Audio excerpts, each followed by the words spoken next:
বা অন্ত্যেষ্টিক্রিয়া। আমি প্রিন্স দিশারি আজ আপনাদের সামনে উপস্থাপন করতে যাচ্ছি হিন্দু সম্প্রদায়ের একটি শেষকৃত্য বা শেষ বিদায় অনুষ্ঠান। আপনারা হয়তো শেষকৃত্য অনুষ্ঠানের অনেক ভিডিও দেখেছেন, কিন্তু এত কাছ থেকে হয়তো বা দেখেন নাই। খুব কাছের থেকে সরাসরি ভিডিওটি ধারণ করেছি অনেক কষ্ট করে। এইরকম হৃদয়স্পর্শী ভিডিও সরাসরি এত কাছে গিয়ে হয়তো ধারণ করা সম্ভব হয় না যেসব কারণে, যেমন হৃদয় বিদারক, আতঙ্ক, ধর্মীয় সংস্কার, এছাড়াও মানুষ পোড়া গন্ধের কারণে। স্ত্রী ও সন্তানের চোখের সামনে আপনজনের দেহ পুড়িয়ে ছাই করে দেওয়া হচ্ছে। এটা অনেক কষ্টের, অনেক বেদনার। একসময় সতীদাহ বা সহমরণ প্রথা ছিল বিদ্যমান। সভ্যতার বিকাশের সাথে সাথে সতীদাহ প্রথা বিলীন হয়ে সমাজ ব্যবস্থার সংস্কার হয়ে এখন বিধবা বিবাহ চালু হয়েছে হিন্দু সমাজে। স্নিগ্ধা নামক এই ছোট্ট শিশুটি সকালেও জানত না তার বাবা হাসপাতালের মর্গ থেকে একটি লাশবাহী অ্যাম্বুলেন্সে করে আসছে তার কাছে। কি অপরাধ ছিল স্নিগ্ধার এই বয়সে পিতৃহারা এতিম হতে হলো তাকে? কি অপরাধ ছিল চিরনিদ্রায় শায়িত মানুষটির সহধর্মিনীর? জন্মিলে মরিতে হবে চিরাচরিত নিয়ম। সকল মানুষই একই পথের যাত্রী। মৃত্যুর স্বাদ সকল প্রাণীকে গ্রহণ করতে হবেই। তাহলে ক্ষণজন্মা পৃথিবীতে কিসের এত বড়াই, কিসের এত অহংকার? যারা এই শেষকৃত্য অনুষ্ঠান পরিচালনা করছে তাদের কাছে জানতে চাই এই পূর্ণ যৌবনা মেয়েটির ভবিষ্যৎ নিয়ে। একজন বলল তার আর বিয়ে হবে না, এই দুনিয়ায় তিনি দুদিনের জন্য এসেছে। তার ভাগ্যে যা ছিল তাই হয়েছে, তার আর জ্বালা নেই, সব জ্বালা শেষ। অনেকে আবার ভিন্ন মত পোষণ করেছে। প্রিন্স দিশারি প্রেজেন্টস সভ্যতাজনিত উৎকর্ষ সাধনে নিবেদিত। Please subscribe my channel. আমি প্রিন্স দিশারি আছি বংশীপাড়ে একটি শ্মশানে।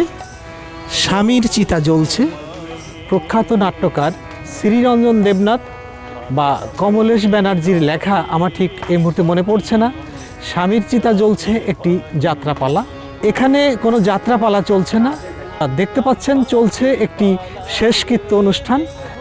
স্ত্রী ছোট্ট মাছুম একটি শিশুকে কোলে করে কাঁদছে, মাঝে মাঝে বাক রুদ্ধ হয়ে যাচ্ছে, চোখের জল শুকিয়ে যাচ্ছে। অতি শোকে হয়তো সে পাথর হয়ে গেছে। এখন এই যদি আপনার মেয়ের জামাই হতো, মানে আপনার মেয়ের স্বামী হতো আর আপনার মেয়ে বিধবা হতো, তাহলে আপনি কি করতেন? ওইটাই আমার মেয়ের ব্যাপার। ওটা হলো আমার মেয়ের ব্যক্তিগত ব্যাপার। যে আমার মেয়ে যদি বলতো যে না আমি একটা বিয়ে বসবো, এটা তার ব্যাপার, ওটা তো আমার ব্যাপার না। ওটা যার যার যৌবনের ব্যাপার, ওটা তো এমনি কিছু না। স্বাধীনতা আমার কোনো হস্তক্ষেপ করার ঠিক না। তার যেহেতু আমি বিয়ে দিয়েছি পরের ঘরে গেছে, ওটা হলো তার ব্যাপার। না, এটা আমাদের ধর্মের ভিতরে এই নিয়ম নাই। যে সনাতনের ভিতরে এই ধরনের কোনো ফ্যাসিলিটি আছে কিনা আমি জানি না। শ্মশান হবে শেষ ঠিকানা, রব ঘুমায়ে খাঁচা পড়ে রবে পাখি যাবে পালিয়ে। শ্মশান হবে শেষ ঠিকানা, রব ঘুমায়ে খাঁচা পড়ে রবে পাখি যাবে পালিয়ে। প্রাণ পাখি পালালে দেহ আর দেবে না সাড়া। প্রাণ পাখি পালালে দেহ আর দেবে না সাড়া। রাতে মরলে সকাল হলে বলবে বাঁশি মরা। আত্মীয় স্বজন বলবে সবাই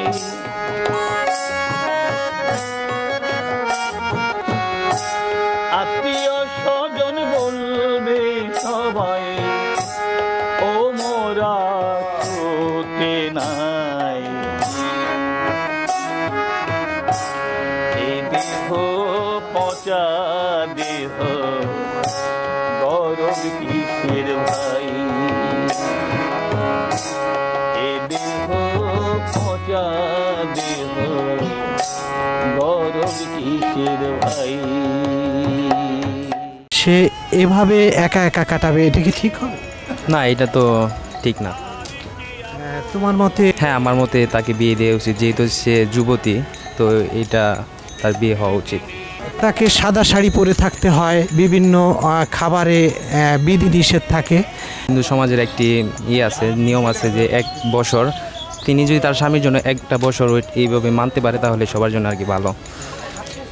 আর তার যদি একটা ছেলে অথবা মেয়ে থাকে, সে যদি যুবতী থাকে, তার মেয়ের দিকেও খেয়াল রাখা উচিত। আর সে যদি তার সন্তানকে নিয়ে বিয়ে হইতে চায়, তাকে দেওয়া উচিত।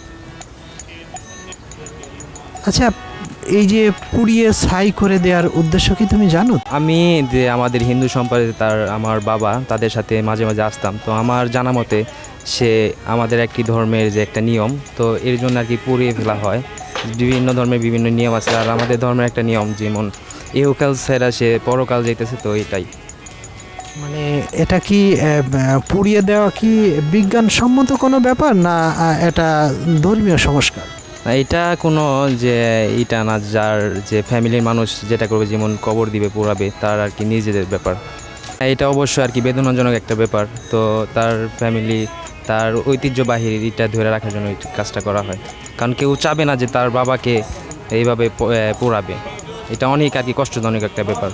কারণ সে যদি ইয়াং যুবতী থাকে, তার যদি বয়স খুবই কম থাকে, তাকে তার বিয়ে করে দেওয়া উচিত। মরে গেলে তোমার লাশ কি এভাবে পোড়ানো হবে, না তোমাকে মাটি চাপা দিয়ে রাখা হবে? তুমি কি চাও? হ্যাঁ, আমাদের লাশ এমনি এভাবে পুরানো হবে। কেন মাটি চাপা দেওয়ার চেয়ে পুড়লে কোনো বাড়তি সুবিধা আছে বলে মনে হয়? না, যেহেতু আমাদের হিন্দু ধর্মের জায়গা সম্পত্তি কম, সেই কারণে লিগা, কারণ কোনোখানে রাখা যাচ্ছে না, তার কারণে লিগা আমরা এইভাবেই আমরা এই পূর্ব আমল লিগায় দেখতে আসি বা আমরা শুনতেছি যে আমাদের এভাবেই পুঁতে হবে। কারণ আমার পোড়া ছাড়া কোনো উপায় নেই, কারণ আমার সয় সম্পত্তি নাই। আমরা যেখানে কোনোখানে রাখবো সেই আমার সম্পত্তি নেই, সেই কারণে আমরা এভাবে আমরা লাশ করছি। আচ্ছা, তুমি যদি এখনই মারা যাও, আজকেই মারা যাও, তোমার স্ত্রী কি সারা জীবন বিধবার বেশে থাকবে, না সে বিয়ে করবে? তুমি কি চাও? সে আমি যখন মারা যাব তখন সেটা তার ব্যাপার। সে আমি যে দুনিয়াতে থাকবই না, সে এখন কীভাবে চলবে সেটা তার ব্যাপার, তাই না? কারণ আমরা তো সেখানে কোনো ঐতিহ্য থাকবেই না। তার মানে তার স্বাধীনতায় তুমি বাধা দিতে চাচ্ছ না? আমি বাধা কীভাবে দেবো, কারণ আমি দুনিয়া তো থাকবই না। সে যদি গ্রহণ করতে চায় বা আমার এক ছেলে, 2টা ছেলে আছে, সে ছেলে থুয়া যদি সে বিয়ে বসতে চায়, আমি তাকে তো বাধা দিতে পারবো না। তার একটা যে যৌবনকাল বা যে কোনো একটা আছে, তার শরীরে একটা ধরন শক্তি আছে, সে যদি কোনো একটা কাজ করে আমার 2টা সন্তানের যদি খাওয়াইতে পারে, সেটাই তার কাছে, আমার কাছে, আল্লাহর কাছে শুকর, তাছাড়া কিছু না। সেই বিবেচনা করে সে যদি তার কপাল নিয়ে সে যদি ঠিক মতো যদি সেভাবে চলতে পারে, আমি তার কাছে সেটাই মনে করছি, ভালো মনে করতেছি। তোমাকে অনেক অনেক ধন্যবাদ। ঠিক আছে, থ্যাংক ইউ। কি নাম তোমার? রঞ্জন। আচ্ছা, এই অনুষ্ঠানে তুমি এর আগে আসছো, এই জাতীয় অনুষ্ঠানে? জাতীয় অনুষ্ঠানে আসছিলাম, মানে আপনি 2-3টা কাজ আসছিলাম।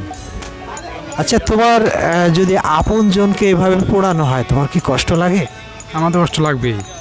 তো আপনি, আমার একটা বড় ভাই ছিল, তো এটা বাস অ্যাক্সিডেন্টে মারা গেছিলো, সেটার জন্য আমার বড় ভাই, তো তাকে এইভাবে পুড়িয়েছিলাম, তো আমার খুব কষ্ট লেগেছিল। ওই কথা মনে পড়লে তো আমার চোখে জল, আমার পরিবারের কথা মানে মনে পড়লে আমার পরিবার মানে কষ্ট পায়। তুমি বিয়ে করেছো? আমি বিয়ে করেছি। তোমার এখন যদি তুমি মারা যেতে, তাহলে তোমার স্ত্রী খুব অল্প বয়সে বিধবা হয়ে যেত, তুমি কি চাও তোমার সেই স্ত্রীর বিয়ে হোক? আমি চাই আমার দুইটা ছেলে আছে, আমার দুটো ছেলে আছে, তো আমি যখন যদি মারা যাই তাহলে আমার ছেলে মেয়ে ওনারা খুব কষ্ট হবে। তো পরবর্তী আমার স্ত্রী দুইটা ছেলে নিয়ে যদি বিয়ে যদি না বসে তাহলে সেই কাজ করে দুইটা ছেলে কাজ করে খেতে মানুষ করতে পারবে। যদি তোমার স্ত্রী সে তো যৌবনা, তার যৌবনের একটা কষ্ট আছে, সে যদি স্বেচ্ছায় বিয়ে করতে চায় তাহলে তোমার তো কোনো আপত্তি নেই।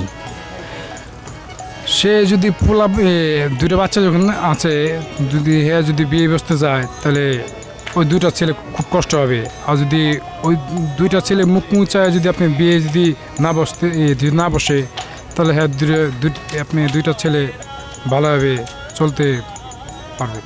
তখন তো তুমি পৃথিবীতে নাই, তুমি এরকম চিতায় জ্বলছো, তখন তো তোমার কিছু করার নেই যদি সে বিয়ে করে। সেটা আমি তো বলতে পারবো না, আমি তো চলে যাবো উপরে। তো আমার স্ত্রী যদি মনে হয় তাহলে হ্যাঁ যদি সেটা ভালো লাগে তা সেটা করা পারে, তা আমি তো পৃথিবীতে থাকবো না। আপনারা দেখছেন বংশীপাড়ের একটি শ্মশান থেকে একটি শেষকৃত্য অনুষ্ঠান, প্রায় শেষের পথে। এখানে লাশ পুড়ে প্রায় ভস্ম হয়ে গেছে। দেখতে পাচ্ছি এখনও মাথাটা পড়ে নেই এবং বিশাল দেহধারী একজন মানুষ ছিল। আমরা আগুনের ফাঁক দিয়ে দেখতে পাচ্ছি তার শরীরের হাড় এখনও পুরোপুরি পড়ে নেই। আমি প্রিন্স দিশারি বংশীপাড়ের একটি শ্মশান থেকে বা চিতাখোলা থেকে আপনাদের সাথে কথা বলছিলাম। আজ 28 মে 2020। আমার ঘড়িতে এখন সময় বিকেল প্রায় 4টা।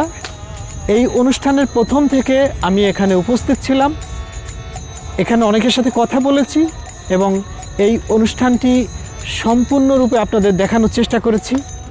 আপনাদের সাথে আবারও দেখা হবে অন্য কোথাও অন্য কোনো অনুষ্ঠান নিয়ে। সেই পর্যন্ত আপনারা ভালো থাকুন, সুস্থ থাকুন। ধন্যবাদ সবাইকে।